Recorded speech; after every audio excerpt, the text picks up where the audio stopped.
National Weather Service in Chicago has issued a severe thunderstorm warning for DuPage County in northeastern Illinois, northwestern Cook County in northeastern Illinois until 6:15 p.m. At 5:48 p.m., a line of severe thunderstorms was located from Palatine to near Carroll Stream to near Aurora, moving east at 25 miles per hour. Hazard, 60 miles per hour wind gusts. Source, radar indicated. Impact, expect damage to roofs, siding, and trees.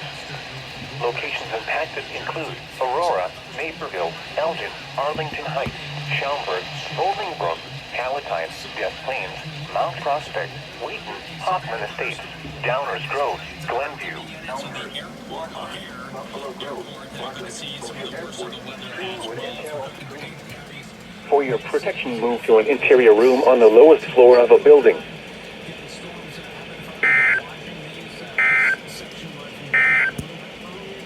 The following is a